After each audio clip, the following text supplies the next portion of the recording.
3 udah masuk. Ya, grup 4 sudah masuk ya. Mungkin grup 2 yang belum masuk ini. Ya, kita bersyukur ya pada malam ini kita bisa bertemu kembali ya. Maaf tuh harusnya sih minggu lalu ya, tapi ada halangan ya Pak Abraham. Jadi Rabu ini kita mulai untuk pembahasan kitab 1-2 Timotius, Titus, Filemon, dan Ibrani. Ya, untuk itu sebelumnya kita akan masuk dalam doa dulu ya. Mari kita berdoa. Kami bersyukur Tuhan pada malam ini kami boleh berkumpul kembali untuk bersama-sama membahas firman Tuhan. Berikan kami pencerahan, berikan kami hikmat agar kami bisa mengerti apa yang disampaikan oleh penginjil Abraham melalui firman yang akan disampaikan untuk pembahasan kitab 1 dan 2 Timotius, Titus, Filemon, dan Ibrani. Kami percaya Tuhan melalui firman Tuhan ini kami boleh semakin mengerti dan semakin dikuatkan. Kami bersyukur Tuhan, biarlah Engkau pimpin kami semua, persiapkan hati kami, dan kami bisa menerima firman-Mu Tuhan. Di dalam nama Tuhan Yesus kami berdoa dan mengucap syukur. Amin. Oke, dipersilakan Pak Abraham boleh memulainya. Baik, terima kasih Ibu Ciweng. Ya, selamat malam Bapak Ibu sekalian. Malam. Uh,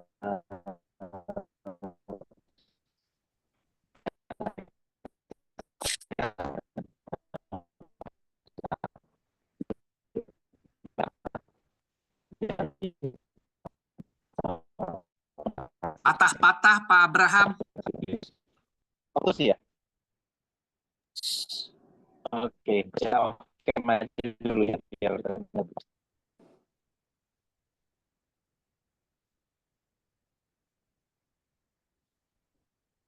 Ya, kembali saya menyapa kita semua.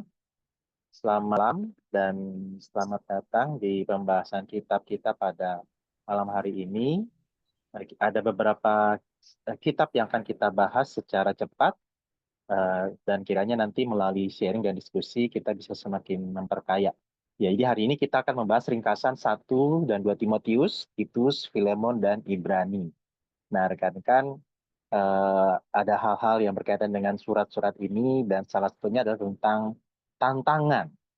Ya, nah saat ini saya mau ajak kita untuk lihat satu video bagaimana ketika ada seorang yang malam hari dalam perjalanan dia berjumpa dengan tantangan, bagaimana dia meresponinya.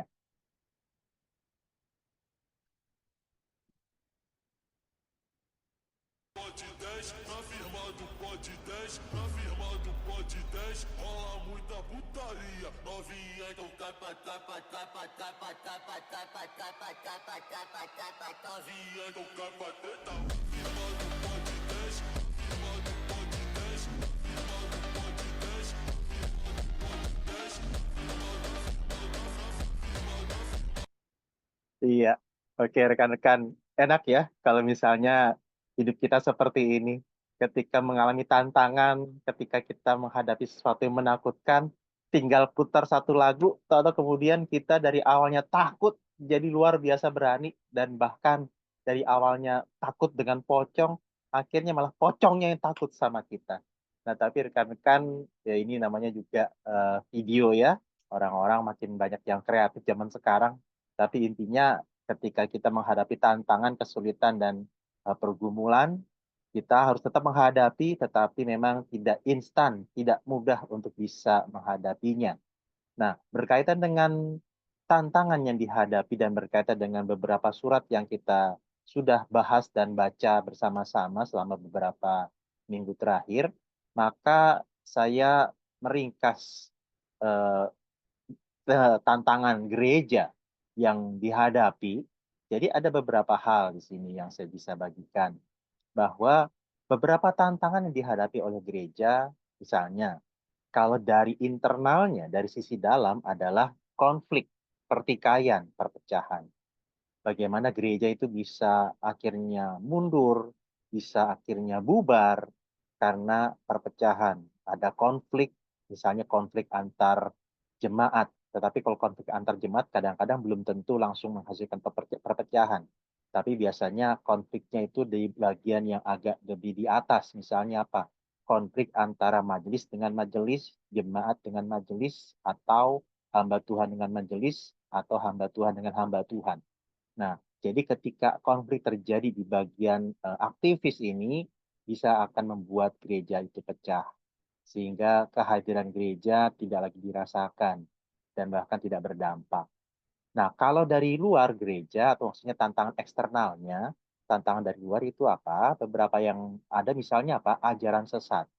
Ajaran sesat ini eh, bisa terjadi kadang-kadang dari luar atau kadang-kadang dari dalam gereja itu sendiri.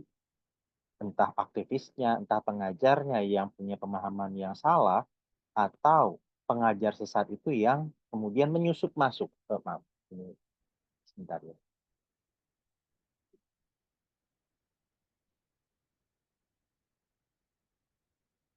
Nah, jadi pengajar sesat ini atau ajaran sesat ini juga bisa membuat akhirnya orang meninggalkan gereja. Ada berbagai kondisi, situasi, ataupun kasus yang dihadapi di banyak gereja, termasuk di gereja kita.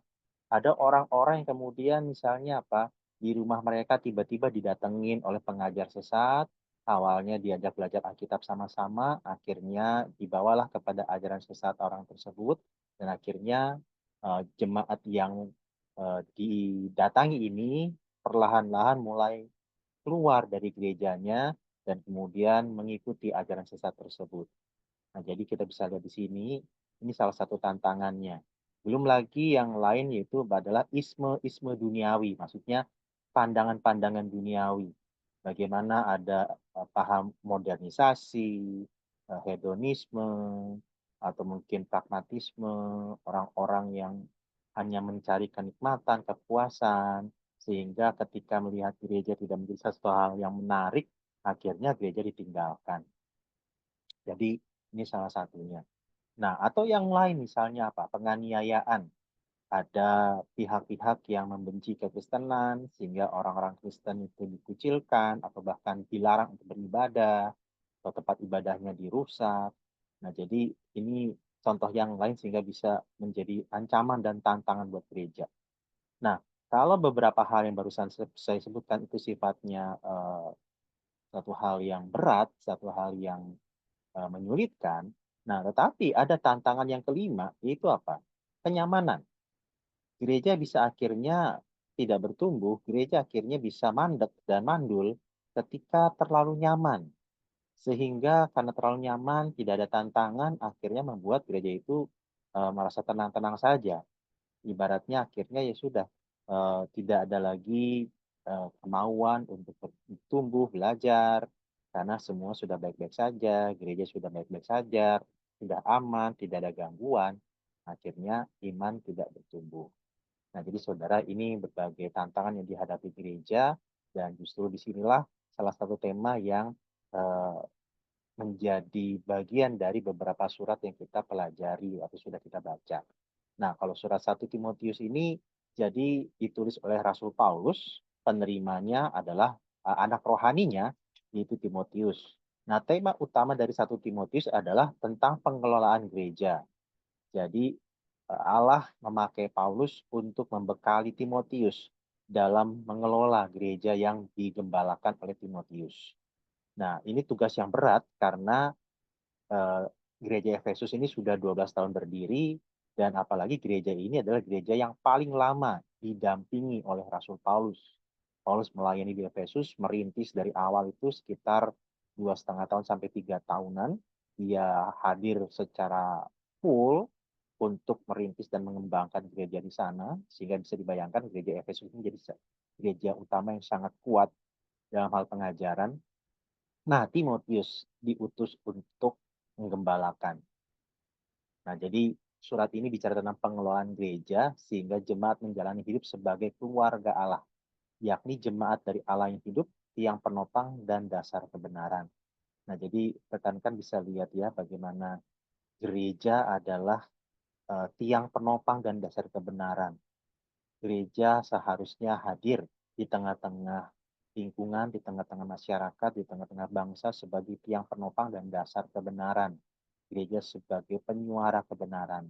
Nah, karena itu harus ada penataan pengelolaan, ada pemilihan diaken, pemilihan pemilik dan lain sebagainya, ada pengaturan-pengaturan sehingga gereja benar-benar bisa menjadi penyuara kebenaran. Nah, jadi di sini kita bisa melihat bagaimana penting sekali adanya tata kelola di dalam sebuah gereja. Nah, beberapa tahun berikutnya Paulus mengirim surat lagi kepada Timotius. Nah, di sini di surat ini surat yang sangat personal sekali karena di surat ini Paulus memberitahukan bahwa dia akan meninggal sebentar lagi. Jadi di dalam 2 Timotius tema utama adalah tentang pesan-pesan terakhir Paulus agar Timotius itu menjaga kemurnian Injil, meneruskan berita Injil, tekun dalam menghidupi Injil, belajar merenungkan Injil, dan juga terus memberitakan Injil. Nah, setelah Paulus meninggal dan di tengah-tengah zaman yang semakin bobrok. Jadi ini pesan terakhir Paulus di tengah-tengah kondisi dunia yang semakin bobrok, orang-orang moralitasnya semakin merosot, maka Paulus meminta Timotius itu untuk jangan kompromi, jangan ke bawah arus. Dia harus benar-benar pelihara Injil itu, beritakan dan juga teruskan supaya Injil bisa terus disampaikan dari generasi ke generasi. Nah, yang ketiga adalah surat Titus. Titus ini adalah salah satu anak rohani Paulus juga. Jadi kondisinya agak sedikit mirip atau pesannya agak mirip dengan surat 1 Timotius. Tetapi penerimanya adalah Titus yang bertugas melayani di daerah Kreta. Jadi Kreta ini adalah satu tempat ya. Jadi ada gereja yang masih baru yang dibangun di sana. Jadi Paulus meminta Timotius untuk mengatur gereja, mengelola dan termasuk mempersiapkan pemimpin dan juga sekaligus menghadapi pengajar sesat. Karena ya balik lagi tadi ada pengajaran sesat yang beredar di sana yang bisa menggoncang iman jemaat sampai akhirnya mereka bisa meninggalkan Yesus karena pengajaran sesat tersebut atau bahkan menolak Injil melalui pengajaran sesat tersebut. Nah, jadi ini satu hal yang penting juga dan sekaligus juga ada instruksi umum yang diberikan supaya jemaat melakukan perbuatan baik sebagai kebalikan dari para pengajar sesat.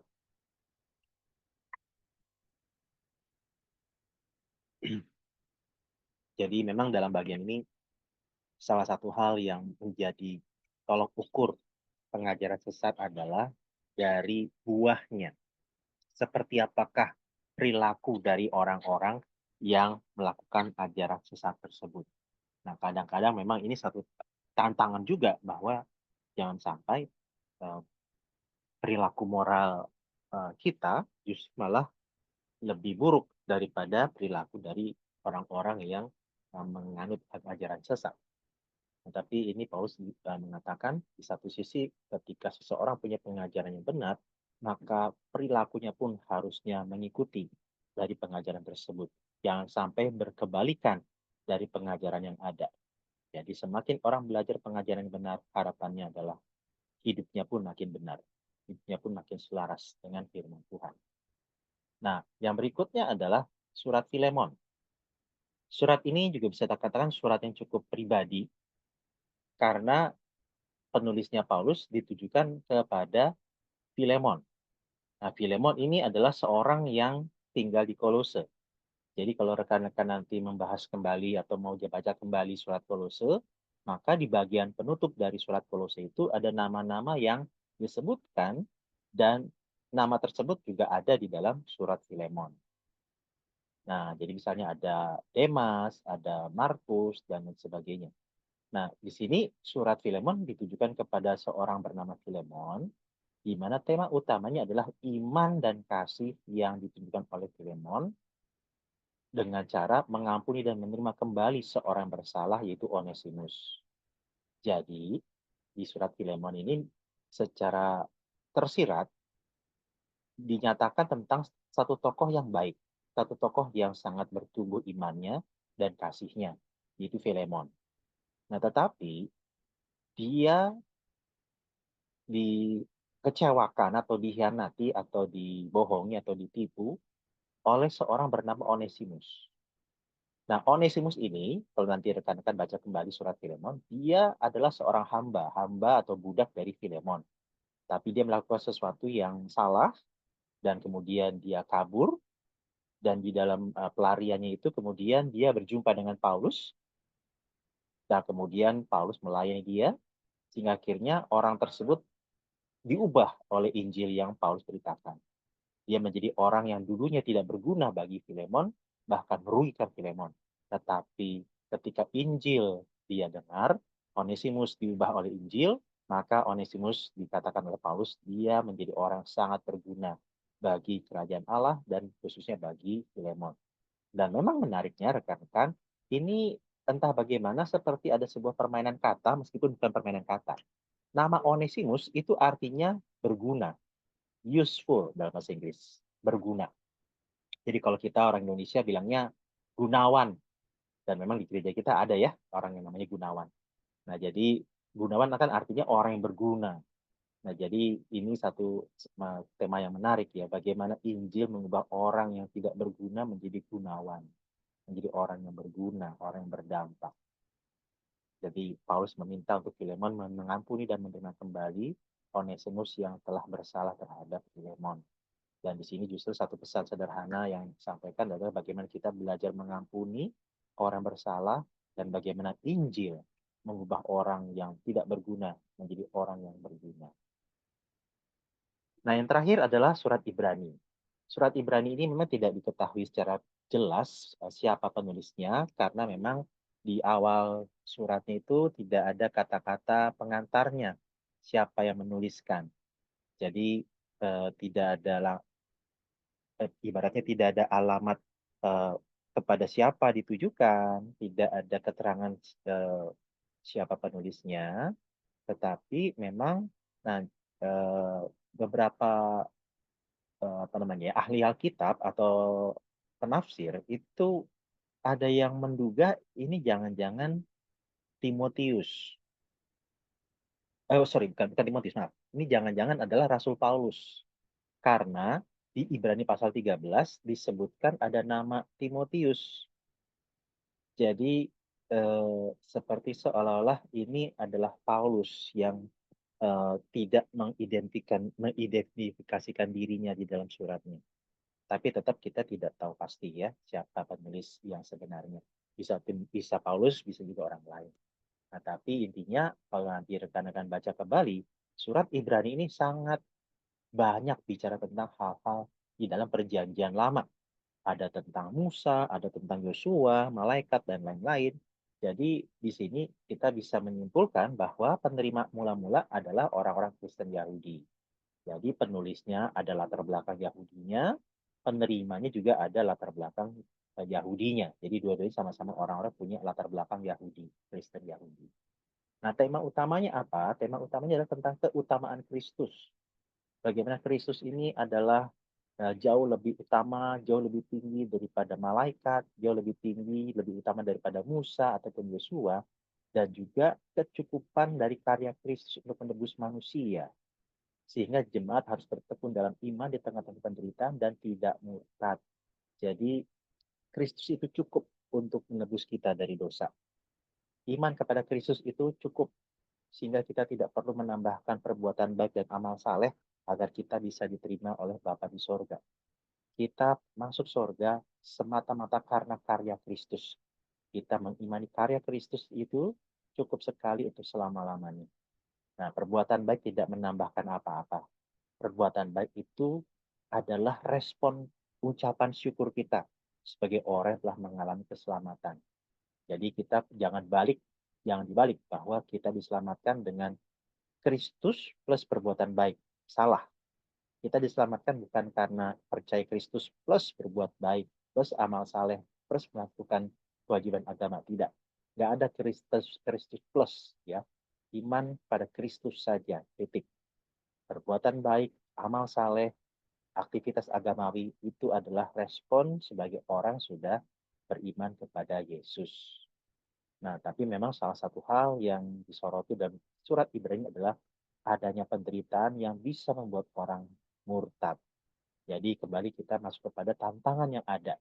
Kalau beberapa hal yang tadi sempat saya sebutkan adalah tantangannya adalah pengajaran sesat, maka kalau dalam surat Ibrani ini salah satu tantangan gereja waktu itu adalah penganiayaan. Penganiayaan yang bisa membuat orang karena eh, bergumul dengan masa depan dan hidupnya, ataupun dengan kelangsungan nyawa atau keluarganya, maka tidak jarang mereka murtad. Nah, justru di sini mau dikatakan, jangan sampai engkau murtad. Ketika engkau menyadari siapa Kristus, jangan tinggalkan Kristus. Nah, jadi saudara, ini hal yang penting. Setelah kita sadar siapa Kristus, kita belajar untuk memegang Kristus dengan sekuat kita. Nah, jadi ini satu hal yang menjadi penekanannya. Nah, sebagai penutup rekan-rekan, bicara tentang tantangan yang dihadapi orang Kristen, maka saya tutup dengan hal ini. Jadi, satu kali ada dua angin yang sedang berdebat. Siapa yang paling kuat di antara mereka? Jadi angin barat dengan angin timur, mereka adu kuat-kuatan, mereka berdebat siapa yang paling hebat, paling kuat, paling unggul di antara mereka. Nah, akhirnya salah satu di antara mereka bilang, ya udah, kalau begitu kita buktikan siapa yang paling kuat di antara kita, siapa yang paling hebat. Nah, akhirnya dilihatlah ada seorang uh, pria yang sedang memanjat pohon. Akhirnya salah satu angin bilang, oh nah inilah caranya. Siapa yang bisa menjatuhkan orang ini dari pohon, dialah yang paling kuat, dialah yang paling hebat. Akhirnya angin pertama merasa tertantang dan bilang, oh siapa takut. Jadi angin yang pertama ini dia tiupkan hembusan angin sekencang-kencangnya kepada si orang ini yang sedang memanjat pohon. Dia tiup sekencang-kencangnya supaya orang ini jatuh. Nah, tapi ternyata orang ini semakin digoyang, didorong, dihembuskan angin kencang, dia semakin erat memegang pohon tersebut. Dia nggak mau jatuh, sehingga dia pegang erat-erat pohon tersebut. Ditiup terus anginnya, tapi nggak berhasil juga. Karena si orang ini semakin ditiup kencang angin, dia semakin pegang erat-erat pohon tersebut. Dan akhirnya si angin pertama ini menyerah. Setelah dia menyerah, maka angin kedua mengatakan, oke, kalau gitu sekarang giliran saya ya.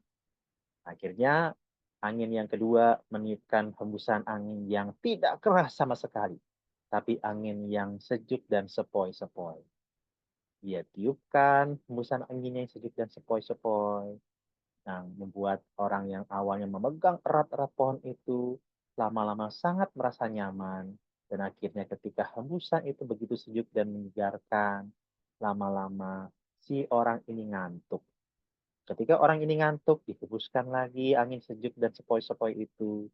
Dan akhirnya dari awalnya dia ngantuk, lama-lama dia tertidur, dan ketika dia tertidur di pohon, tangannya mulai melepaskan pegangannya. Hingga akhirnya si orang ini jatuh. Nah, jadi rekan-rekan, pesan yang mau disampaikan adalah, jangan-jangan ketika Tuhan izinkan tantangan, itu agar iman kita semakin kuat. Kita mungkin berharap, Tuhan hilangin dong semua tantangan dalam hidup saya. Hilangkan dong semua tantangan di dalam gereja saya. Kan kalau tantangan nggak ada, kami bisa lebih bertumbuh. Kami bisa lebih leluasa untuk bergereja, untuk melayani. Nah, kenyataannya Tuhan izinkan tantangan tetap ada. Nah, ketika tantangan tidak ada, jangan-jangan mungkin kerohanian kita terlalu nyaman. Akhirnya kita tidur rohani. Sehingga kerohanian kita tidak semakin maju. Dan akhirnya tidak berdampak.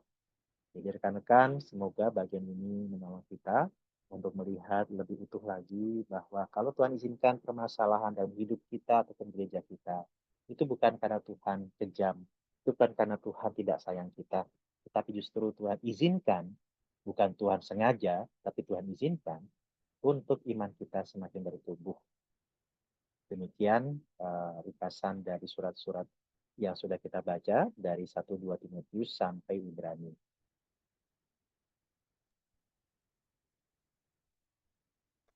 Saya serahkan kembali kepada host. Ya, hostnya tolong TKP ya. Udah, Cikiweng aja lanjut. Tadi saya Nggak telat. apa-apa, nggak apa-apa. Saya cuma menggantikan aja tadi sebentar. Udah lanjut aja TKP.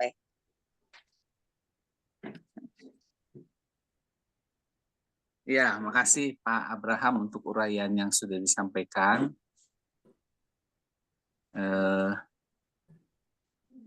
untuk rekan-rekan, apakah ada yang ingin mengajukan pertanyaan sehubungan dengan uraian yang telah disampaikan oleh penginjil Abraham tadi? Ada.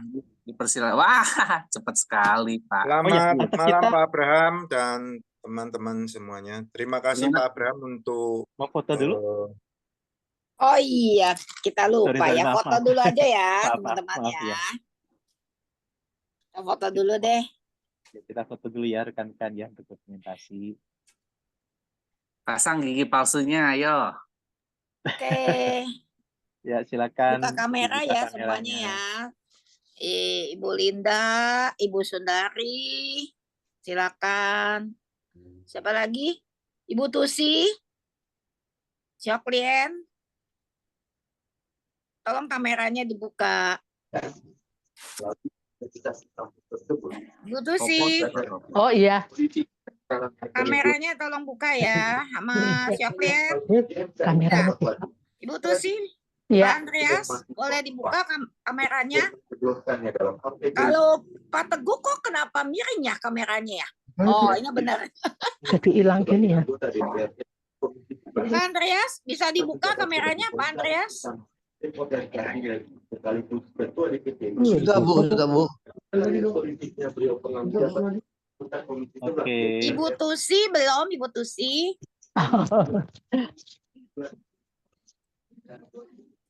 Pak Andreas juga belum ya. Ya sudah, kalau memang tidak bisa dibuka, apa boleh baut. Sudah buka Bu. Hah? Sudah Tapi dibuka. belum ada. Gambarnya Dibuka. belum ada nih. Sinyal nggak cukup kuat, Bu Eni, mesti dipahami. Ya sudah. Oh, ini kadang-kadang oke, nggak apa-apa. begitu. Oke. Saya coba screenshot ya rekan-rekan ya. 1, 2, ya. Ada 2 kali ya. Sorry tadi. 1, 2, ya. Sekali lagi. Nah, 3 kali. 1, 2, ya. Ya, karena tadi ada yang ketutupan ini. Ketutupan layar saya. Oke, sudah selesai. Sudah selesai. Oke, lanjut. Oke, tadi Pak Teguh ya ingin mengajukan pertanyaan ya. Monggo Pak, Baik. silakan. Terima kasih Pak Abraham untuk kesempatan yang diberikan. Saya ingin bertanya mengenai Ibrani 7 itu Pak, Kristus dan Melkisedek ini. Mohon dijelaskan ya Pak ya, tentang di pasal 7 itu. Ia tidak berbapak, tidak beribu, tidak bersilsilah, harinya tidak berawal, dan hidupnya tidak berkesudahan. Dan karena ia dijadikan sama dengan anak-anak, ia tetap menjadi imam sampai selama-lamanya. Ini yang membingungkan saya nih Pak. Siapakah dia ini Pak kok? Dijadikan sama dengan anak Allah. Anak Allah kan Kristus ya Pak ya. Yesus Melkisedek. Kristus adalah anak Allah. Halo Pak Abraham. Ya. Baik Pak, iya makasih Pak untuk pertanyaannya. Kristus dan Melkisedek Pak. Kristus dan Melkisedek ya Pak. Iya. Ya, jadi memang kalau di dalam bagian ini, itu kalau tentang Kristus dan Melkisedek di dalam Ibrani 7, memang ini cukup menarik dan memang cukup membingungkan dalam artian siapakah Melkisedek ini. Nah, memang ini berkaitan dengan salah satunya adalah kisah yang terjadi di Kejadian ketika Melkisedek berjumpa dengan Abraham. Nah, jadi memang di dalam kitab Kejadian ini kita tidak diberitahukan silsilahnya, siapa ayahnya ataupun kakeknya. Kalau sebelumnya kan misalnya tentang Nuh ada silsilahnya, Adam ada silsilahnya. Meskipun Adam ya memang manusia pertama.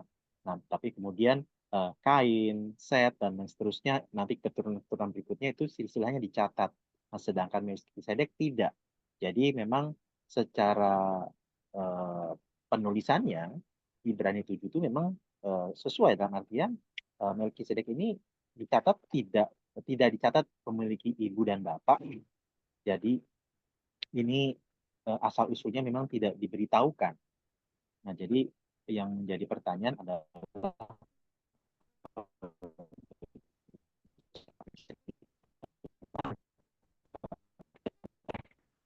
Nggak terdengar ya Pak suaranya.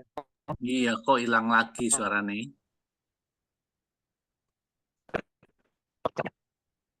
Oke, ya jadi tentang Melkisedek ini ada beberapa yang menafsirkan bahwa ini adalah Yesus yang hadir di Perjanjian Lama. Tapi memang ada juga yang tidak setuju, melainkan ada yang menduga ini adalah Sem, keturunan dari Nuh.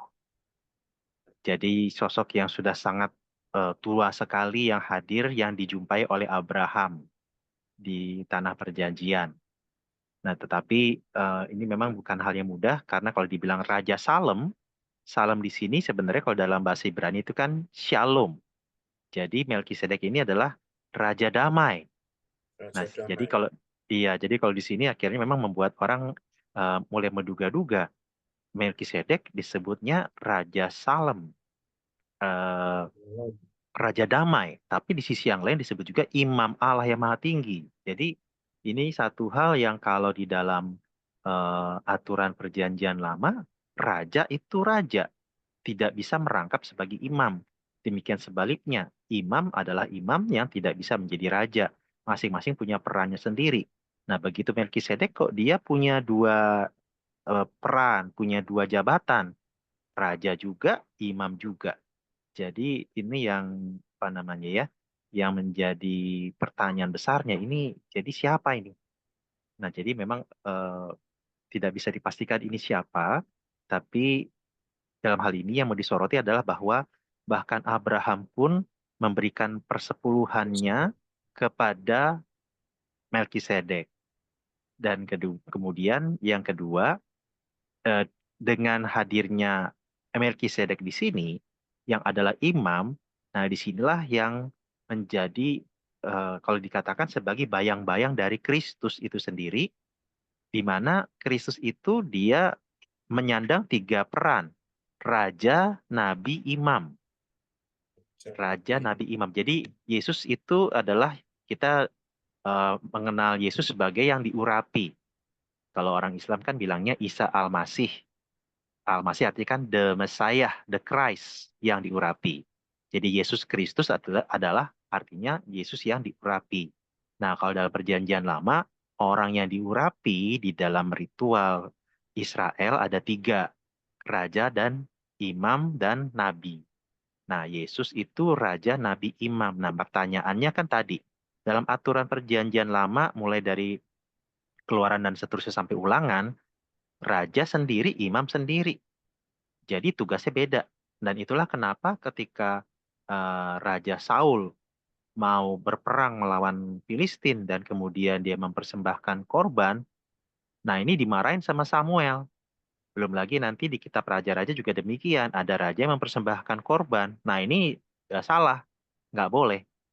Nah jadi imam sendiri, raja sendiri. Nah tapi kemudian syarat yang lain adalah kalau imam di dalam mulai kitab Keluaran sampai Ulangan, syaratnya adalah harus berasal dari keturunan Lewi. Nah, tapi ini yang membingungkan memang. Kalau imam dari keturunan Lewi, raja ini dari keturunan Yehuda. Nah, bagaimana caranya Yesus itu bisa disebut sebagai Kristus kalau dia itu keturunan Yehuda dan bukan keturunan Lewi. Nah, dengan hadirnya Melkisedek, ini menjadi semacam jalur bahwa Yesus itu bisa sekaligus raja dan imam karena menurut aturan Melkisedek. Jadi ini peran dan kehadiran Melkisedek ini adalah untuk menggiring kita, menuntun kita kepada Kristus yang sekaligus raja dan juga imam. Begitu, Pak. Jadi Melkisedek ini sebagai apa sih Pak? Saya lupa istilahnya. Gambaran mengenai Kristus ya Pak. Dan itu sudah dinyatakan di dalam Perjanjian Lama dia memberkati Abraham sewaktu mau berperang ataupun pulang perang, dan Abraham pun menghormati dengan mempersembahkan, menyerahkan persepuluhan. Artinya Iya. kalau persembahan persepuluhan itu kan memang kepada yang Maha Kuasa ya Pak ya, bukan kepada manusia. Jadi apa sih Pak gambaran di Alkitab itu namanya? Tadi Bapak sudah sebutkan bayang-bayang, ada istilah asingnya apa lupa saya Pak. Gambaran tentang ciri-ciri tentang kebesaran maupun gelar dari Tuhan Yesus sendiri. Begitu Pak ya? Iya, iya Pak, tipologi Kristus Pak. Ah ya, tipologi itu Pak ya namanya. Iya betul Pak. Tipologi. Ya. Baik Pak, sementara begitu dulu. Mungkin teman-teman yang lain banyak yang akan bertanya. Ya, terima kasih Pak. Baik, terima kasih Pak Teguh. Terima kasih Pak. Mari teman-teman yang lain, apakah ada yang ingin bertanya?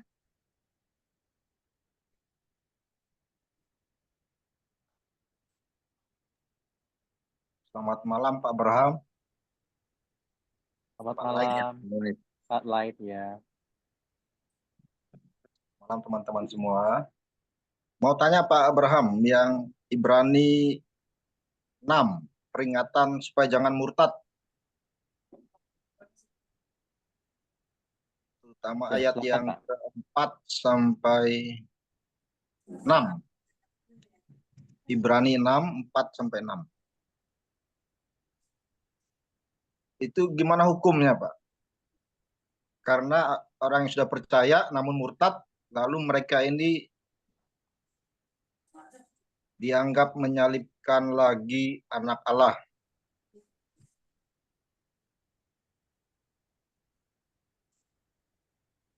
Ini kalau pengalaman dunia nyata kan banyak kejadiannya nih Pak. Ya, mungkin pindah agama atau keyakinannya berubah. Seperti apa hukumnya Pak? Mohon penjelasannya, terima kasih. Kalau memang tidak ada jalan lain lagi bagi mereka. Ya, baik. Terima kasih Pak Light untuk pertanyaannya. Ya, saya izin off cam dulu ya, supaya suaranya nggak putus-putus. Ya, jadi ini makanya tadi ini satu hal yang memang salah satu yang menarik ataupun keunikan dari surat Ibrani, yaitu tentang pengertian ataupun tentang kemurtatan ya. Jadi memang ini salah satu hal yang menjadi ciri khas surat Ibrani. Jadi ada secara jelas bicara tentang murtad. Nah, jadi memang ada dua pandangan dalam sarjana Alkitab ataupun ahli-ahli penafsir, bahwa ini semacam menunjukkan realita pada zaman itu, bahwa ada orang-orang yang murtad. Nah, jadi melalui surat ini mau dibilang bahwa buat mereka yang murtad udah nggak ada jalan kembali lagi, nggak ada lagi anugerah untuk membuat mereka bisa diselamatkan. Karena maksudnya begini, ketika seseorang itu murtad, artinya dia menyangkali karya Kristus di kayu salib.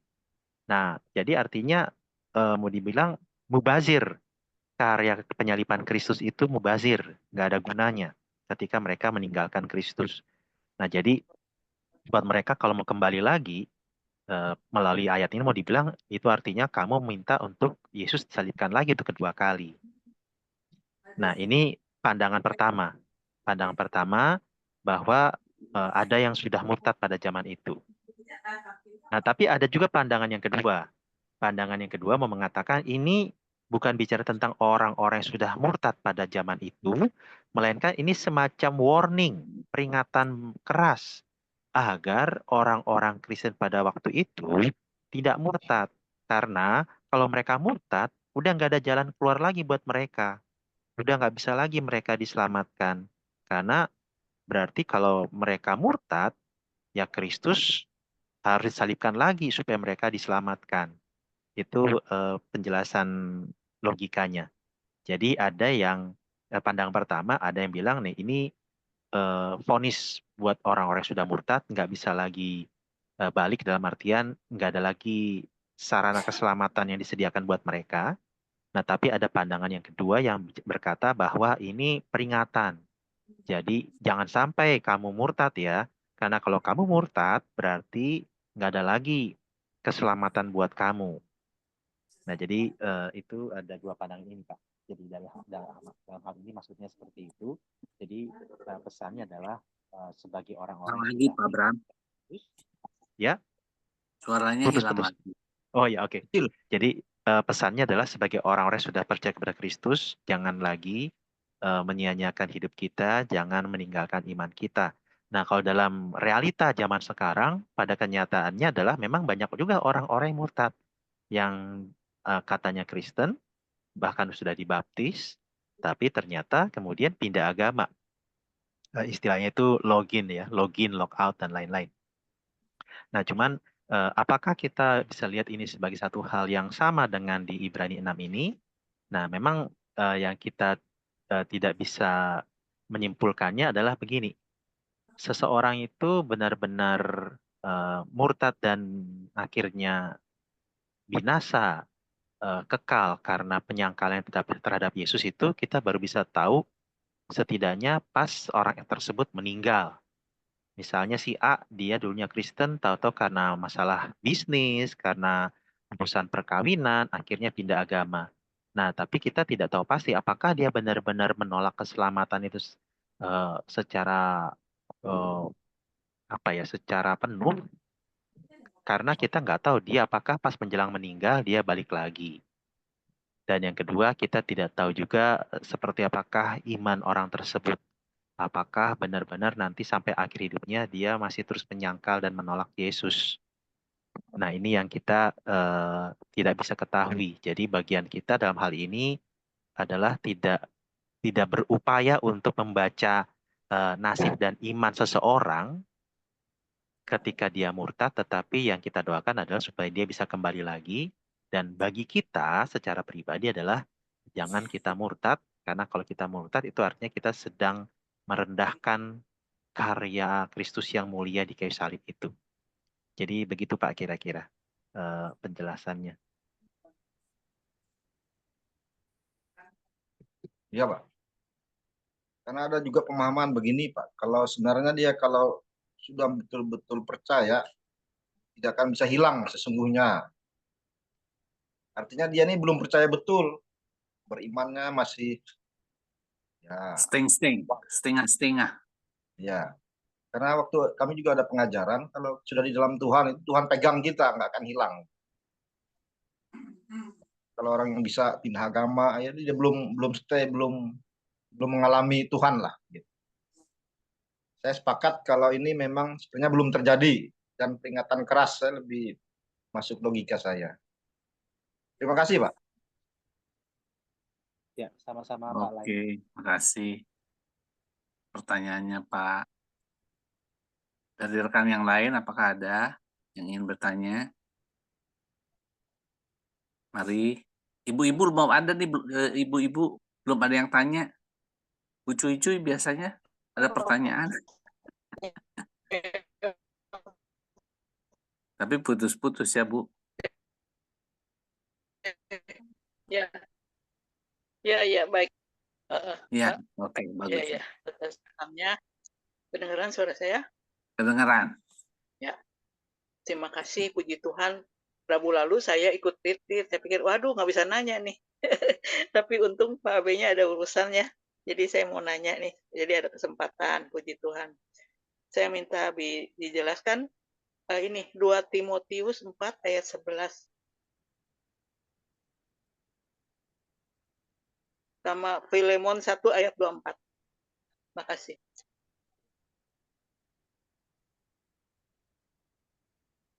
Timotius 4 ayat 11. Ya. Hanya Lukas yang tinggal dengan aku, jemputlah Markus dan bawalah ia kemari karena pelayanannya penting bagiku. Yang ini ya Bu ya, yang Ibu maksud ya. Oke, baik. Jadi ini adalah salah satu pesan terakhir Paulus kepada Timotius, bahwa pada saat itu, jadi Paulus itu sedang dalam penjara, penjaranya memang penjara yang sangat bisa dibilang tidak layak. Jadi benar-benar penjara yang gelap, yang dingin, yang tertutup dan sempit, dan bisa dibayangkan betapa menderitanya Paulus. Dan ini menjadi momen terakhir dia sebelum dia akhirnya mati dipenggal pada masa Kaisar Nero. Nah, jadi pada saat itu hanya Lukas yang bersama-sama dengan Paulus. Nah, dia karena ini adalah ibaratnya karena Paulus sadar tidak lama lagi dia akan mati, maka dia ingin ada orang-orang terdekatnya untuk bisa hadir bersama-sama dengan dia untuk terakhir kalinya. Nah, salah satunya adalah Markus. Nah, jadi memang Markus ini sebenarnya punya sejarah yang cukup unik dengan Paulus. Karena kalau kita membandingkan dengan kisah para rasul, sempat ada masalah. Dulunya Markus itu pernah ikutan Paulus, ikutan tim misinya Paulus, pernah pelayanan bareng dengan Paulus. Tapi karena satu dan lain hal, kemudian pas waktu Paulus dengan Barnabas mau pergi ke satu tempat, Markus kabur. Markus meninggalkan mereka. Nah, jadi bisa dibayangkan ketika kita terlibat dalam pelayanan, tiba-tiba ada orang yang kabur. Nah, kita mungkin sudah tidak berharap banyak lagi sama orang ini. Nah, tahu-tahu di perjalanan pelayanan berikutnya, Barnabas pengen ajak Markus. Nah, Paulus bilang, jangan, nggak usah. Orang yang udah pernah ninggalin kita, ngapain diajak lagi? Nanti tahu-tahu ujung-ujungnya jangan-jangan kabur lagi. Nah, akhirnya justru terjadi perdebatan antara Paulus dengan Barnabas, gara-gara Markus. Barnabas pengen Markus ikut, Paulus bilang, Markus nggak usah ikut. Akhirnya apa? Pecah. Barnabas punya tim sendiri, Paulus punya tim sendiri. Jadi bisa dibayangkan ini ada sejarah yang buruk. Jadi ada sejarah yang buruk di situ. Nah, cuman justru pada akhirnya kita bisa melihat bahwa hasil pelayanan dari Barnabas dan Petrus membuat Markus itu menjadi salah satu orang penting di dalam kekristenan. Sehingga dari Markus kita mendapatkan Injil Markus. Nah, tapi di sini ketika dibilang bawalah ia kemari karena pelayanannya penting bagiku, ada penafsir Alkitab yang bilang ini adalah pesan-pesan terakhir dari seorang pernah konflik yang intinya mau bilang, saya minta maaf. Jadi Paulus mau bangun rekonsiliasi atau semacam kejelasan relasi yang lebih baik lagi, pemulihan relasi antara Paulus dengan Markus sebelum Paulus meninggal. Gitu, Bu. Jadi ada apa ya? Ada relasi yang hendak dipulihkan secara tuntas sebelum Paulus meninggal. Jadi Markus itu murid Tuhan Yesus, Pak? Markus ini bukan Rasul Tuhan Yesus. Bukan. Markus ini keponakannya Barnabas. Iya, cuman Markus dia ini kalau nanti di kitab 1 Petrus itu Markus ini dipertemukan Barnabas dengan Petrus. Nah, jadi Markus bisa menuliskan Injil Markus itu karena dia dekat dengan Petrus. Informasinya sangat valid karena dari Petrus, Rasul utama Tuhan Yesus. Begitu, Bu. Terima kasih. Satu lagi, yang tadi Pak Filemon? Yang mana? Filemon 1 ayat 24. Filemon 1 ayat 24. Nah, hilang lagi. Oh iya, Filemon 1 ayat 24 ya, Bu. Iya. Dan dari Markus, Aristarkus, Demas, dan Lukas, teman-teman sekerjaku. Ya, jadi kalau tadi Markus, tadi udah sempat disebut ya, Bu. Dia teman-teman sekerjanya Paulus. Dan di sini, jadi memang ada orang-orang yang terlibat dalam pelayanan Paulus. Kadang-kadang ada yang bareng-bareng, full. Ada juga yang di kota tertentu bergabung, di kota lain tidak bergabung. Nah, kalau di sini kita lihat sebenarnya ada juga tadi ada Lukas. Ada Lukas dan ada Markus. Kalau dalam surat 2 Timotius hanya Lukas yang bareng-bareng dengan Paulus. Nah, Markus kemungkinan besar ya dia tidak bersama dengan Paulus tapi bukan karena konflik ya, tapi bisa jadi ada pelayanan yang lain yang dia kerjakan. Nah, tapi justru di dalam Filemon 1 ini sebenarnya ada nama yang cukup unik, yaitu Demas. Nah, ini Demas juga bisa dikatakan mirip dengan tadi pertanyaannya Pak Light, bahwa Demas ini dulu teman kerjanya Paulus, sama-sama tim pelayanan Paulus. Nah, tapi di 2 Timotius tadi, itu kan ada tentang Markus. Nah, di dalam ayat sebelumnya, Paulus sebut tentang Demas yang meninggalkan Paulus karena mencintai dunia ini. Jadi ini salah satu contoh yang pada masanya Paulus itu dia melihat Demas ini bisa dibilang murtad. Dia awalnya melayani bersama dengan Paulus, tapi karena godaan dunia, tawaran dari dunia yang lebih menggiurkan, akhirnya dia meninggalkan Paulus. Tidak lagi melayani, melainkan bahkan ya menghambakan diri kepada godaan duniawi. Nah, cuman yang menjadi pertanyaannya adalah apakah memang Demas ini orang yang sudah percaya kepada Kristus? Kita tidak tahu pasti, tapi ini satu kenyataan bahwa orang yang hadir di gereja belum tentu selamat. Orang yang melayani bersama-sama di gereja belum tentu selamat. Karena kembali lagi yang menjadi penekanan adalah apakah seseorang itu beriman kepada Kristus sebagai Tuhan dan Juru Selamat. Sehingga orang yang melayani belum tentu diselamatkan, tetapi orang yang diselamatkan dia akan melayani. Orang yang ke gereja belum tentu diselamatkan, tapi orang yang diselamatkan mereka akan ke gereja. Nah, jadi kita perlu lihat dalam dua hal ini ya. Jadi jangan dibalik. Orang yang bergereja belum tentu diselamatkan, tapi orang yang diselamatkan mereka akan bergereja. Orang yang melayani belum tentu diselamatkan, tapi orang yang diselamatkan mereka akan melayani. Begitu, Bu. Jadi kita mesti fokus perhatikan hal yang lebih mendasarnya. Bukan sekedar bergereja atau melayaninya, tetapi iman kepada Kristusnya. Gitu, Bu. Kalau Lukas itu murid Tuhan Yesus juga, Pak, bukan? Yang tadi disebutin jadi Filemon. Iya, Lukas ini bukan rasul Tuhan Yesus juga, Bukan rasul, tapi bukan juga. Oh. bukan. Tapi dia salah satu Paulus ya. pengikut Yesus ya yang menyertai perjalanan Paulus, dan itu nanti kita bisa temukan di Kisah Para Rasul. Jadi di perjalanan Paulus di Kisah Para Rasul nanti ada Lukas di situ bergabung, dan dia ini kalau dari segi latar belakang dia adalah tabib, ahli medis lah begitu. Dokter ya. Jadi dokter lah kalau kita sebut sekarang. Tapi bukan dokter Richard Lee ya. Pak Abraham. Iya, silakan Pak. Siapa Pak? Terima kasih Pak. Lukas Sama-sama Bu. itu murid yang 70 itu Pak, masuk yang bilangan 70 kalau nggak salah. Bisa ya, bisa juga tidak Pak, karena kita tidak tahu pasti. Tapi yang jelas di dalam Kisah Para Rasul itu akan kelihatan jejaknya waktu Paulus mau ke Makedonia. Jadi di dalam kitab Kisah Para Rasul, waktu dalam perjalanan Paulus ke Makedonia, nanti kita akan menemukan ada kata ganti orang yang berubah di situ. Atau saya coba cari dulu di Kisah Para Rasul.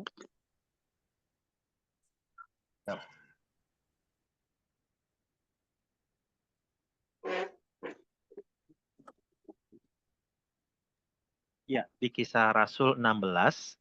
Jadi kalau kita ambil contoh di Kisah Rasul 16 mulai ayat 4, di situ dicatat tentang Paulus yang melayani dari kota ke kota. Kemudian kita perhatikan kata ganti orangnya di ayat 6 dibilang mereka. Mereka melintasi tanah Frigia, terus Roh Kudus mencegah mereka. Ayat 7 kembali menggunakan kata gantinya mereka. Ada mereka lagi. Nah, kemudian ayat 8 mereka sampai di Troas. Nah, ayat 9 Paulus mendapatkan penglihatan. Nah, perhatikan di ayat 10. Kisah Rasul 16 ayat 10. Setelah Paulus melihat penglihatan itu, segeralah kami mencari kesempatan. Karena dari penglihatan itu kami menarik kesimpulan bahwa Allah telah memanggil kami untuk memberitakan Injil kepada orang-orang di sana. Dan seterusnya. Nah, jadi kita bisa melihat dalam bagian ini, si penulis kitab Kisah Rasul masuk di bagian ini. Terlibat dalam pelayanan mulai di pasal 16. Jadi di sini yang kita bisa temukan jejaknya, Kisah Rasul ini. Bahwa Lukas mulai bergabung untuk dalam pelayanan penginjilan ini di pasal 16 kitab Kisah Para Rasul. Nah, apakah dia itu bertobat melalui pelayanan Tuhan Yesus di 70 murid tadi, saya tidak bisa pastikan. Ataukah dia bertobat mulai pelayanan Paulus ketika Lukas ada di kota tertentu, kita tidak tahu juga.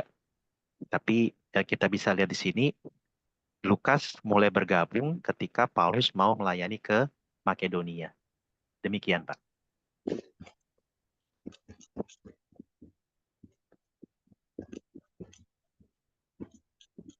Thank you.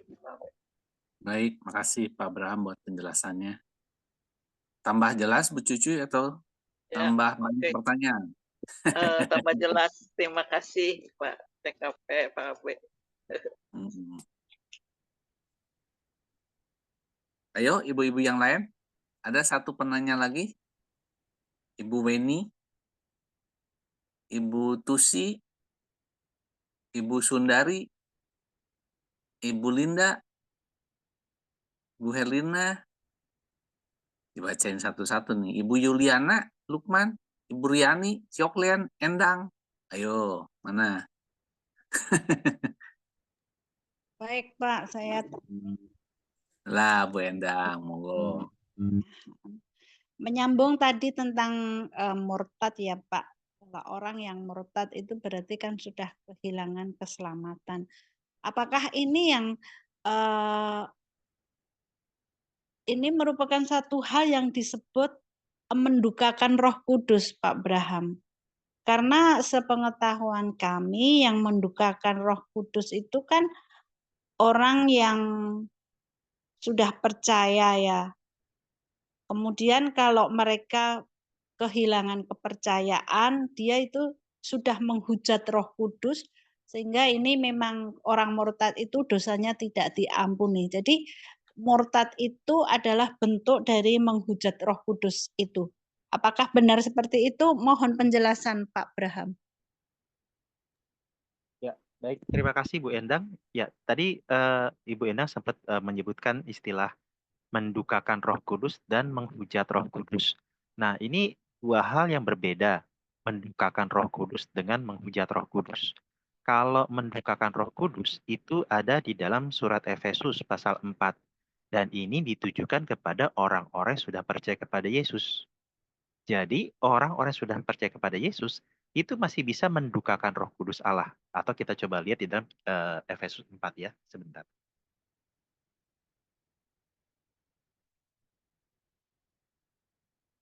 Di dalam Efesus pasal yang ke-4 ayat 30 dikatakan demikian. Dan janganlah kamu mendukakan Roh Kudus Allah yang telah memateraikan kamu menjelang hari penyelamatan. Nah, jadi kita orang-orang percaya kepada Kristus, apa sih yang menjadi jaminan dan bukti bahwa kita ini orang yang pasti diselamatkan? Jawabannya adalah materai. Sebagaimana kita kalau dalam perjanjian itu kan ada butuh materai. Ketika ada materai itu berarti perjanjian sah, itu sudah mengikat. Nah, jadi demikian juga ketika kita beriman kepada Kristus sebagai Tuhan dan Juru Selamat kita, yang menjadi materai kita, yang menjamin bahwa kita pasti selamat adalah Roh Kudus. Nah, jadi dalam hal ini, Rasul Paulus dipakai Tuhan untuk mengingatkan kita, memberikan peringatan kepada kita, jangan kamu mendukakan Roh Kudus Allah. Berarti kamu yang dimaksud adalah orang yang sudah percaya kepada Kristus. Jadi orang yang sudah percaya kepada Kristus masih bisa mendukakan Roh Kudus. Yaitu ketika dia, nah kalau kita lihat misalnya, itu kan ayat 30 ya. Nah, Efesus 4 ayat 29. Jadi ayat sebelumnya. Janganlah ada perkataan kotor keluar dari mulutmu, tetapi pakailah perkataan yang baik untuk membangun dan seterusnya. Ayat 28, orang yang mencuri janganlah ia mencuri lagi dan seterusnya. Nah, jadi dari sini kita bisa melihat bahwa ini sebuah peringatan yang saling berkaitan satu dengan yang lain. Ketika kita mengeluarkan kata-kata kotor dari mulut kita mengatain orang lain, mencaci maki orang lain, ketika kita misalnya mencuri lagi, ketika ayat sebelumnya, ketika kita tidak bisa mengendalikan amarah kita, nah itu sebenarnya kita sedang mendukakan Roh Kudus Allah. Jadi orang Kristen masih bisa mendukakan Roh Kudus Allah ketika dia jatuh dalam dosa, ketika dia melakukan dosa.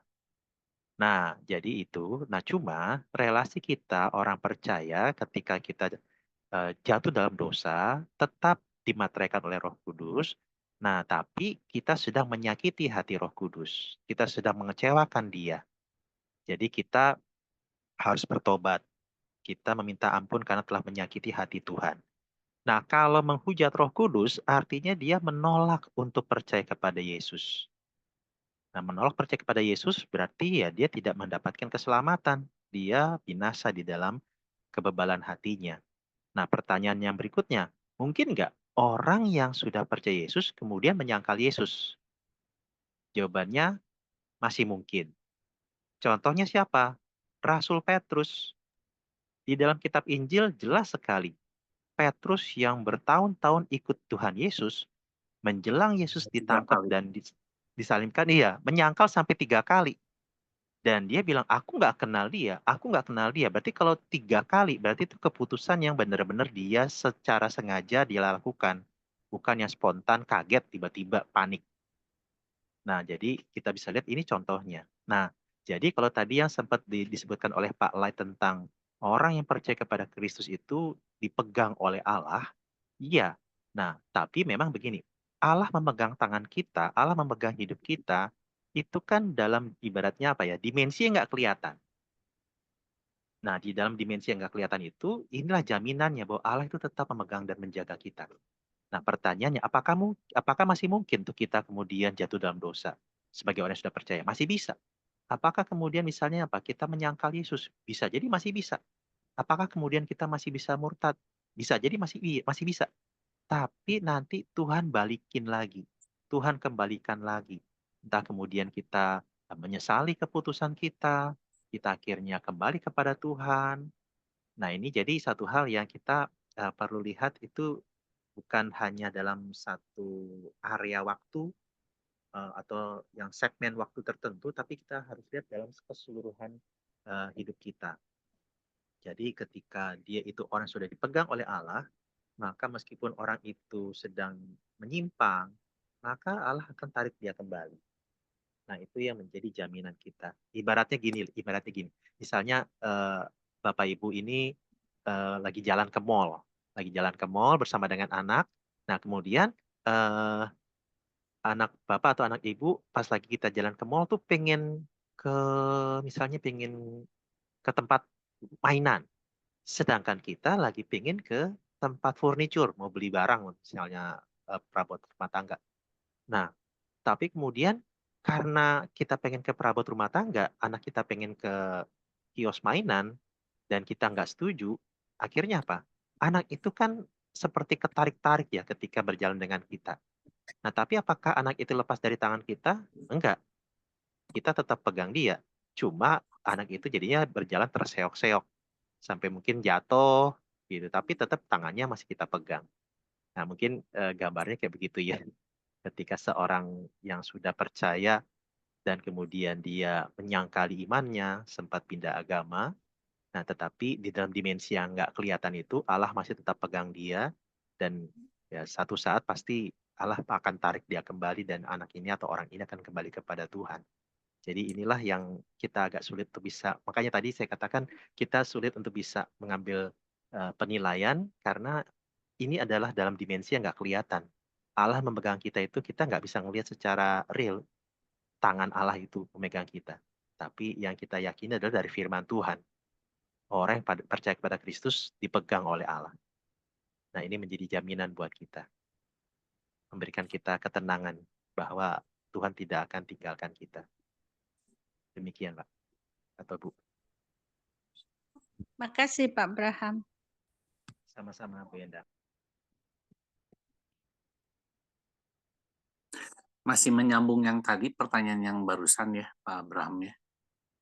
Allah itu masih mengizinkan kehendak bebas yang kita miliki itu untuk dipergunakan sebebas-bebasnya gitu. Termasuk untuk mengabaikan atau menyangkali Yesus gitu. Seperti itu atau tidak? Ya, hal yang paling mendasar dulu sebelum tentang kehendak bebas ini memang ini perlu dikaitkan juga dengan sifat Allah, bahwa kehendak ibaratnya begini. Kenapa sih kok Allah membiarkan manusia punya kehendak bebas? Nah, ini memang salah satunya adalah karena Allah tidak mungkin menyangkali dirinya sebagai Allah yang Maha Kasih. Ketika kehendak bebas dihilangkan, itu artinya Allah tidak lagi mengasihi. Kalau Allah mengasihi, maka orang akan punya kehendak bebas. Ibaratnya robot, dia tidak punya kehendak bebas, dia sudah diprogram. Nah, ketika sudah diprogram, termasuk komputer sudah diprogram, tidak ada kasih di situ. Yang ada hanyalah pemaksaan. Nah, kasih bukan pemaksaan. Jadi justru inilah tantangannya ya bagi ibaratnya risiko Tuhan lah. Risiko sebagai Allah yang penuh kasih bahwa apakah Allah benar-benar mengasihi manusia? Salah satunya adalah kemampuan manusia untuk memiliki kehendak bebas. Jadi kehendak bebas itu adalah wujud dari Allah yang mengasihi Si Allah. manusia. Iya, Oh. kasih Allah itu. Begitu, Pak. Jadi ketika manusia memilih untuk taat itu karena kesadaran mereka bukan paksaan dari Allah.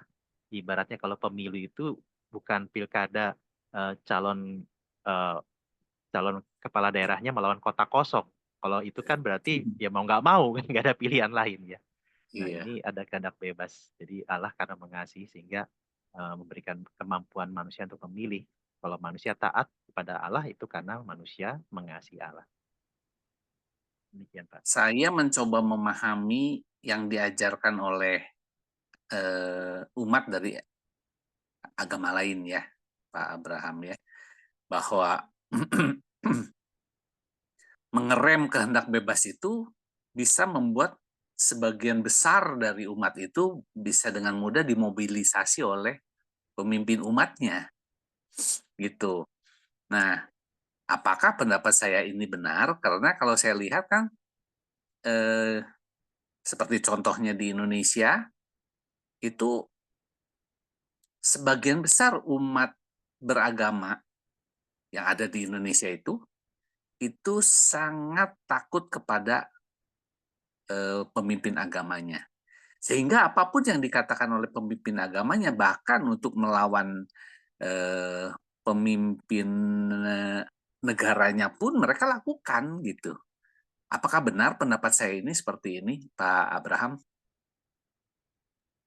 Iya, Pak. Justru itu memang kenyataan yang membuat negara-negara Barat itu menyimpulkan bahwa ini nih dampak dari orang beragama. Jadi apa ya? Menjadi orang yang ibaratnya fanatik buta, yang kehilangan rasionya Akal ketika sehat. sudah iya akal sehatnya ketika sudah bicara tentang agama. Makanya mungkin waktu pas yang dalam pertemuan kita sebelum-sebelumnya itu sempat saya tampilkan video atau kalau nggak salah ya, atau mungkin dari Pak Teguh juga ya, bahwa eh, orang-orang yang atau negara-negara yang religius justru memiliki tingkat intelektualnya yang rendah atau pendidikannya rendah. Jadi ini Itu juga apa ya? Ada ada fakta seperti ini yang terjadi. ada kenyataan yang memang nggak bisa dipungkiri bahwa agama itu membutakan ya. Yang sesungguhnya memang mungkin sebenarnya saya nggak tahu sih ya, apakah kalau misalnya kita menengok atau melihat yang dilakukan oleh negara seperti Jepang atau China gitu ya, yang mana agama itu memang tidak campur baurkan di dalam kehidupan masyarakat gitu, karena bagi pemerintahan kedua negara yang tadi saya sebutkan itu hidup beragama itu adalah urusan individu dengan sang penciptanya itu. Tapi di sisi yang lain itu memang ada degradasi tentang pentingnya beragama di kedua negara itu gitu. Secara nyata memang mereka menganggap bahwa kehidupan di dunia ini yang lebih penting ketimbang kehidupan setelah di dunia. Bagaimana pendapat Bapak, atau bisa dielaborasi nggak apa yang saya simpulkan tadi gitu? Ya, terima kasih Pak. Ini jadi justru sebenarnya makanya ada almarhum Pendeta Eka Dharma Putra, dia menulis buku judulnya Beragama dengan Akal Sehat. Gitu Pak. Jadi orang yang berakal sehat kok kayaknya malah nggak suka dengan hal-hal religius. Nah, orang-orang religius kok kayaknya nggak berakal sehat. Nah, justru buku ini dibuat oleh pendeta R.K. Dharma Putra untuk bilang kita ini harusnya beragama dengan akal sehat. Gitu. Apalagi kan kalau dalam Injil Matius dibilang kan hukum yang terutama adalah kasihilah Tuhan Allahmu dengan segenap hatimu, dengan segenap akal budimu. Jadi artinya akal kita pun seharusnya kita pakai di dalam kehidupan beragama kita, kehidupan religius kita. Jadi itu yang memang perlu kita kaitkan, kita mengasihi Tuhan dengan keseluruhan keberadaan kita. Nah, memang sejarah dunia menunjukkan bahwa ada permasalahan, khususnya di abad-abad pertengahan atau disebutnya sebagai abad kegelapan, ketika pada waktu itu gereja, khususnya gereja Katolik Barat ini melakukan penyelewengan. Jadi mereka menggunakan otoritas antara agama yang melekat pada negara untuk mengambil keuntungan terhadap rakyat dan masyarakat. Jadi akhirnya muncullah enlightenment, pencerahan. Di situ mulai bergerak kepada, ya, jadi ada gerakan reformasi gereja, tapi juga ada modernisme, paham modernisme. Jadi orang-orang yang sudah memisahkan antara yang sakral dengan yang sekular, antara yang rohani dengan yang jasmani. Jadi akhirnya disinilah sudah mulai istilahnya terjadi lokalisir tentang keagamaan. Jadi ya agama kehidupan sehari-hari ya sehari-hari. Jadi ibaratnya karena ada kepahitan terhadap sejarah gereja pada zaman itu, akhirnya dibuang sama sekali, mulai benar-benar disingkirkan. Hal-hal berbau agama itu hanya masuk ke dalam ranah pribadi, jangan di dalam publik, apalagi di dalam kehidupan berbangsa bernegara. Jadi itu salah satu, kalau dari segi sejarahnya seperti itu sih Pak, yang membuat akhirnya terjadi pemisahan antara kehidupan religius dengan kehidupan sehari-hari. Padahal seharusnya tidak demikian. Seharusnya ini satu hal yang saling berkaitan. Bahwa ibaratnya kalau saya menjadi istilah satu orang bernama John Ortberg, sesuatu itu disebut rohani ketika itu dilakukan dalam nama Tuhan. Nah, sesuatu bisa dikatakan tidak rohani ketika meskipun itu aktivitas keagamaan, tapi dilakukan tidak untuk Tuhan. Gitu, Pak. Jadi sesuatu itu bisa rohani, termasuk ketika kita masak, ketika kita kerja di rumah, ketika kerja di kantor, dan sebagainya, ketika ngurus anak. Waktu kita lakukan itu untuk kemuliaan Tuhan. Jadi berkaitan dengan motivasi dan akan berkaitan dengan dampaknya dan caranya. Jadi kita itu memuliakan Tuhan bukan hanya ketika kita menyanyi, kita itu memuliakan Tuhan dilihat dari motivasi. Motivasi kita melakukan sesuatu, dan karena motivasi itu kita arahkan kepada Tuhan, pasti caranya akan berpengaruh. Ibaratnya kalau seorang mahasiswa ini bilang, saya pengen studi saya memuliakan Tuhan. Ini kan motivasi. Nah, kalau motivasinya adalah untuk memuliakan Tuhan, berarti caranya akan menyesuaikan. Ibaratnya, apakah seorang mahasiswa akan memuliakan Tuhan ketika dia ujiannya nyontek? Kan enggak. Berarti caranya akan dia atur lagi. Karena apa? Motivasinya udah untuk Tuhan. Berarti caranya sesuai dengan tujuannya. Nah, kemudian dilihat dari yang ketiga dampaknya. Ketika dia mencapai hal tersebut, apakah dampaknya? Apakah dia jadi sombong atau rendah hati? Yang kedua, kalau misalnya ya, dengan bahasa lain. buahnya. Kalau misalnya dia gagal, apakah dia hancur atau dia tetap bisa menerima kenyataan dan memaafkan diri? Gitu, Pak. Jadi kita lihat dari 3 hal tadi. Nah, motivasi, cara, dan dampak. Dengan uraian Bapak ini, saya ingin mendapatkan pandangan Pak Abraham tentang apakah perlu kita tetap mempertahankan pendidikan agama di sekolah-sekolah, gitu ya. Itu.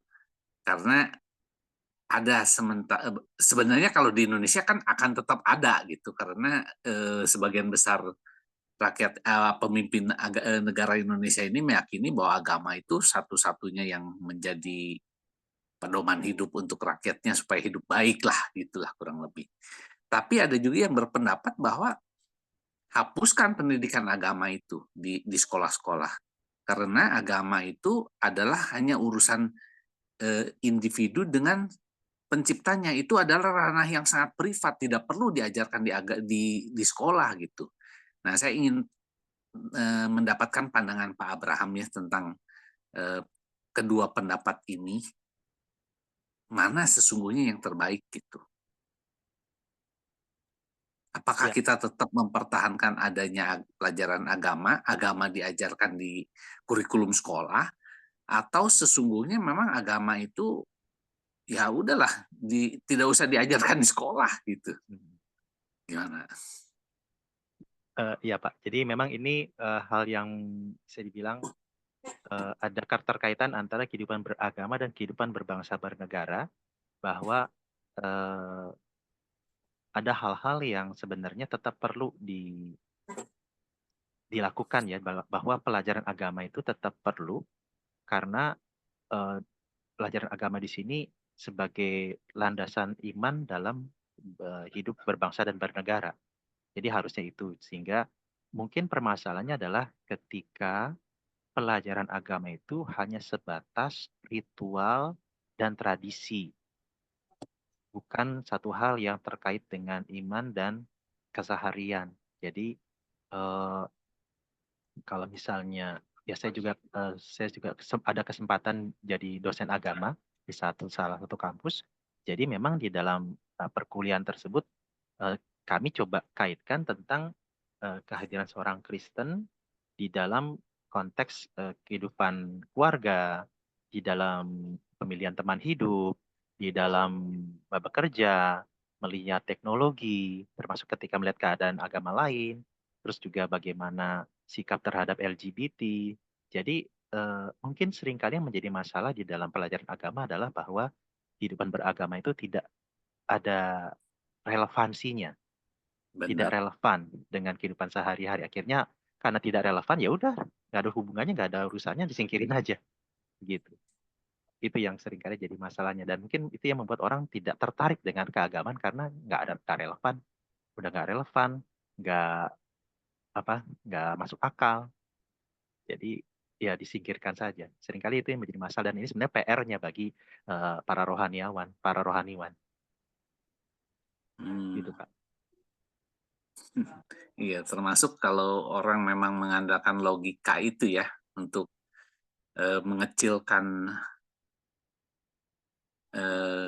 mengecilkan arti pencipta itu supaya masuk ke dalam akal kita manusia gitu. Kelihatannya kan memang jadi mengerdilkan ya gitu.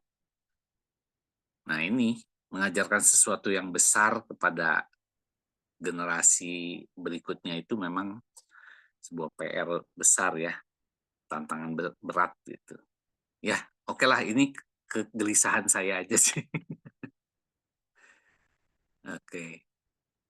Terima kasih Pak, ini sangat ini juga ya, memperluas pemahaman dan wawasan juga buat kita semua, termasuk saya juga. Iya. Dari rekan-rekan yang lain, apakah ada tambahan pertanyaan lagi? Waktu udah tinggal 5-10 menit lagi kelihatannya.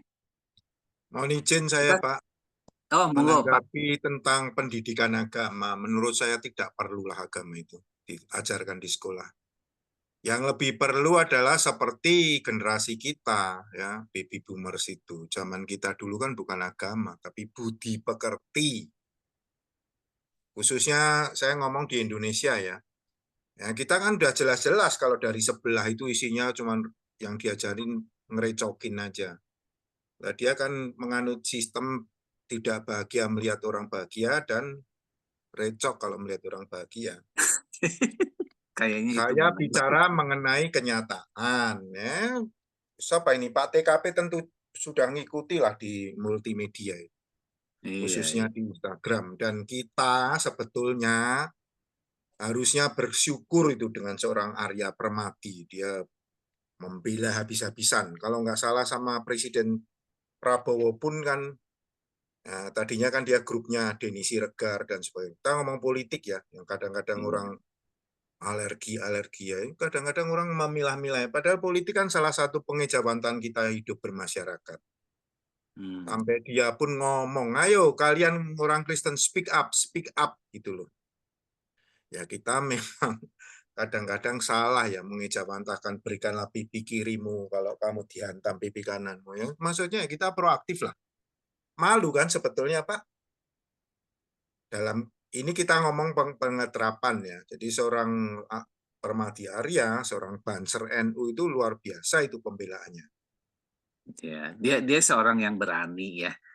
Ya, Dan saya selalu men-sharingkan itu di grup yang aku ikuti isinya adalah muslimnya, tapi muslim yang jinak, bukan muslim moderat. yang keras.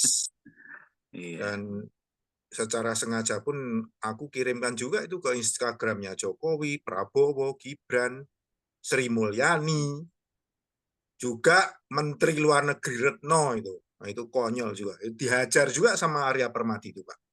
Nah, ini kan membesarkan hati gitu loh. Oh, sudah mulai ada perlawanan. Dia ngomong loh, Bu, nggak usah ngurusin itu Palestina. Nah, kan artinya apa? Dengan sekejap aja kita sudah melihat mana yang goblok dan mana yang waras gitu loh, Pak. Ya, Menlu padahal dari UGM, aku nggak peduli ya, dia jalan hidupnya keliru, ya kan? Tapi memang anehnya gitu loh, teman saya juga yang bisa. Jadi apa namanya? Kita berharap lah, mudah-mudahan ini anaknya Jokowi ini, si Gibran ini, mudah-mudahan seorang gigih berani yang dihina bisa-bisan, narkoba lah apa-apa. Ini melihat sinetron di negeri Konoha ini kadang menjengkelkan juga ya kan.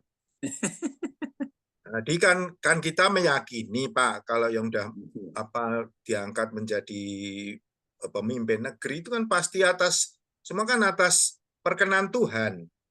Nah, buktinya itu rambut putih kemarin geblak cuma dapat 16%.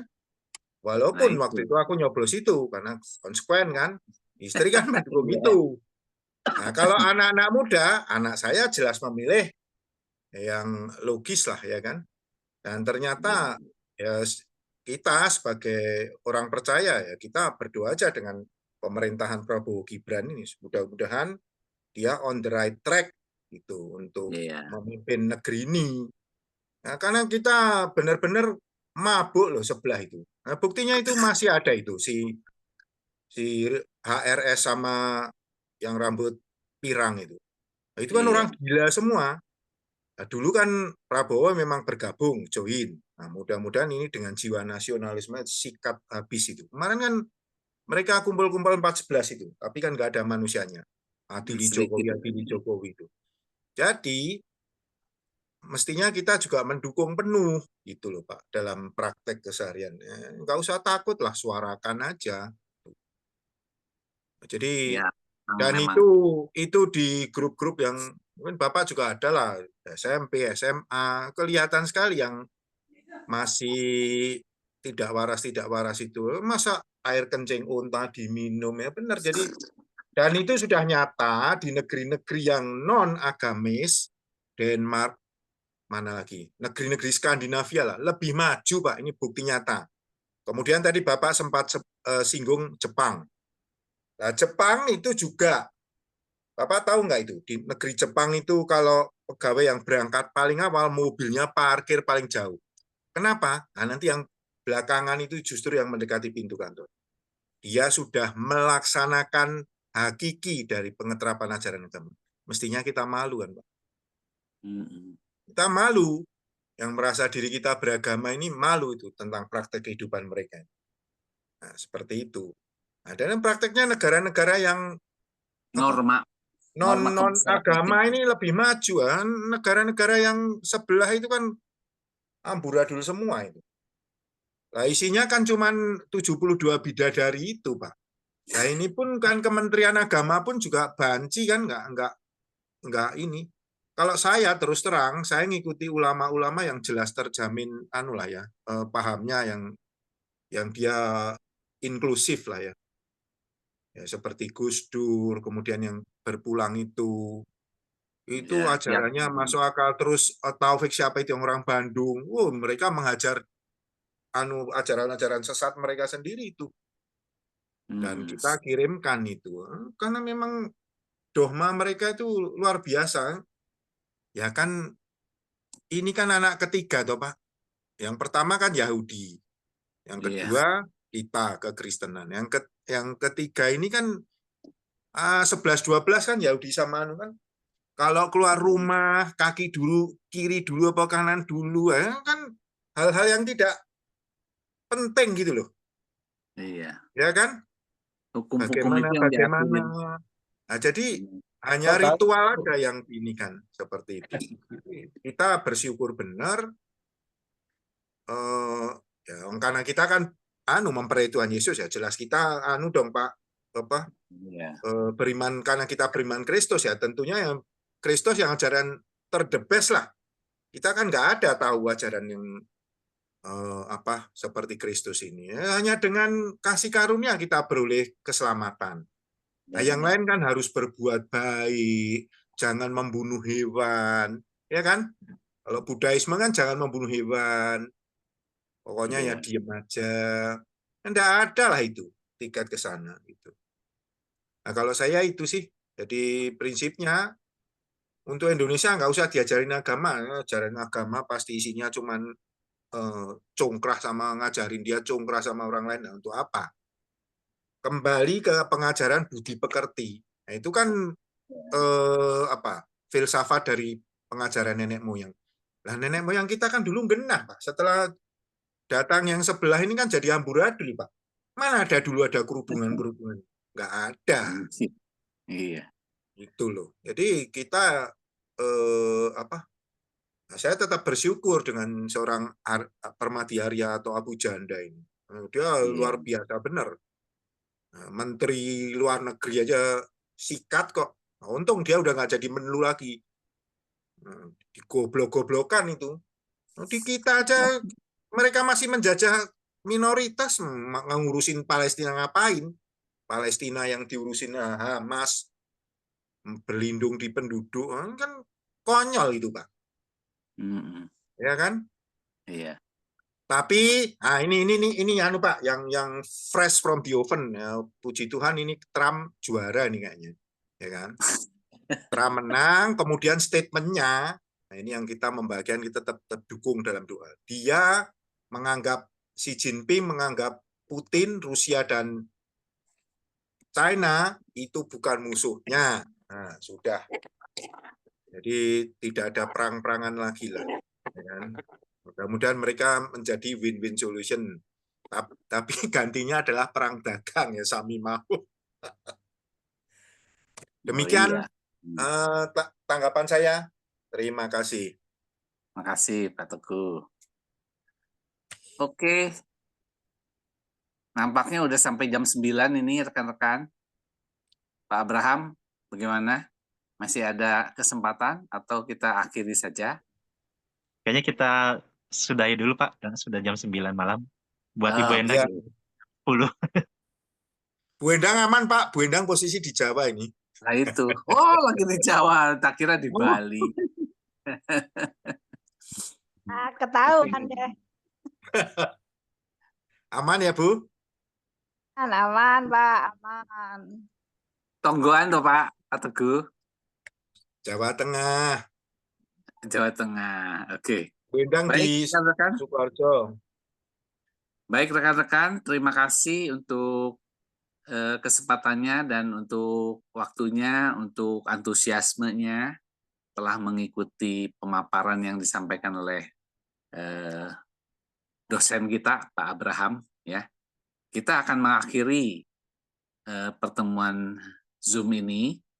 Mohon kesediaan dari Ibu Cuy untuk menutup dalam doa ya, Bu Cuy ya.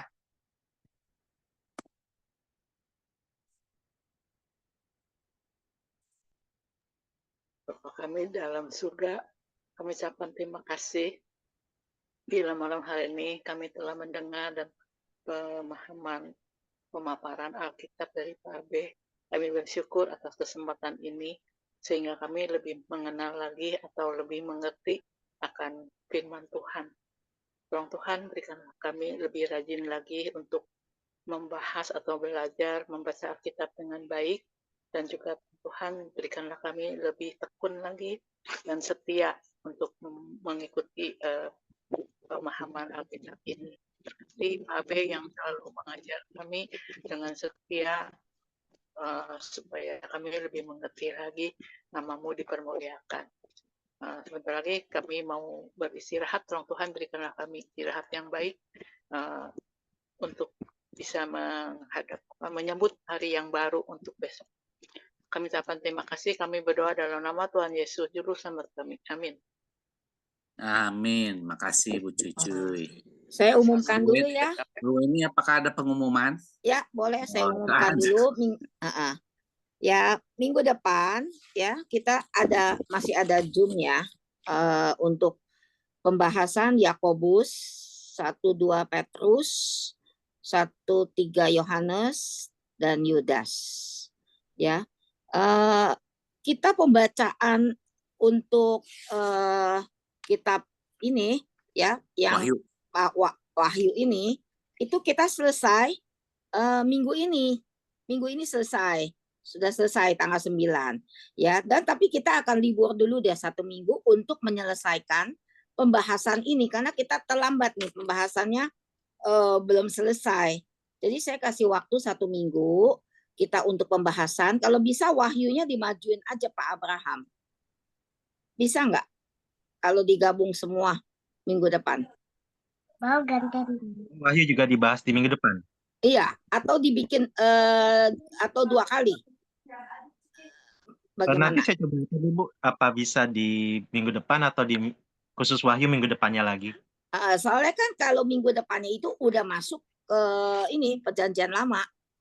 Oh iya. Tanggal 17 kita udah masuk mulai kejadian. Mulai kejadian. Itu nanti kita juga ya akan selesai 24 September. Hampir 1 tahun kita akan selesai. Gitu. Untuk yang ini. Jadi ya coba deh nanti kita pikirkan ya, jadi selama 1 minggu itu istirahat untuk pembahasan dulu aja, diselesaikan perjanjian lamanya ini gitu ya. Jadi kalau bisa juga boleh ngajak teman-teman, saudara semua boleh ikut MBA ini ya, lebih banyak lagi yang mau ikut membaca. Yang paling banyak nih kayaknya Pak Teguh nih, bawa temannya banyak sekali. Hebat nih Pak Teguh.